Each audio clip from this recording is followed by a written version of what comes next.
Hello friends, ఈరోజైతే Sunday. So ఇంట్లోనే ఉన్నాను.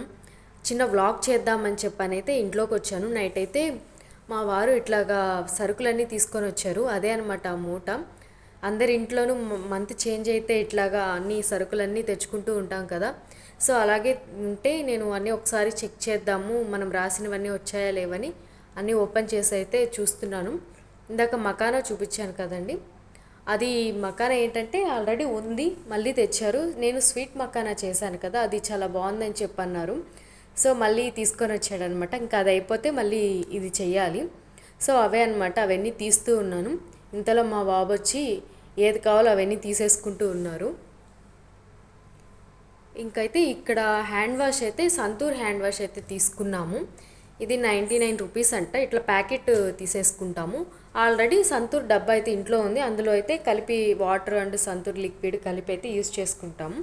నెక్స్ట్ అయితే ఫిష్ కొందామని అయితే ఇట్లాగా మార్కెట్కి అయితే వెళ్ళాము. ఇక్కడ అన్నీ చూసుకుంటూ వెళ్తున్నాము, ఎక్కడ ఫిష్ బాగుందా లేకపోతే జనాభా తక్కువ ఉన్నారా. ఎండ అయితే హెవీగా ఉంది. సో అందుకనేసి అట్లా చూసుకుంటూ వెళ్ళాము.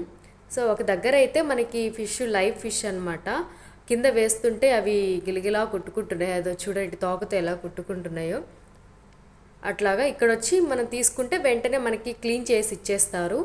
ఇంకోటి ఏంటంటే, మనం చేపల కూరలో మామిడికాయలు వేసుకుంటాం కదా, అవి కూడా అక్కడే అమ్ముతున్నారు. మేమైతే అక్కడ తీసుకోలేదు, ఆ మామిడికాయలు బాగాలేదు. ఇంకొక చేప అయితే తీసుకున్నాము, అది 1.5 kg అయితే ఉండింది. సో నీట్గా క్లీన్ చేసి ఇచ్చేసారు. నా వరకు 2 పీసెస్ అయితే ఫ్రై చేసుకున్నాను. ఇది వచ్చి చేపలో వచ్చిన జన, అట్లాగా సపరేట్గా తీసి పెట్టుకున్నాను. ఇది చేపల కూర అండ్ ఇంకైతే వైట్ రైస్. ఇదే ఈరోజు Sunday mini vlog. Thanks for watching.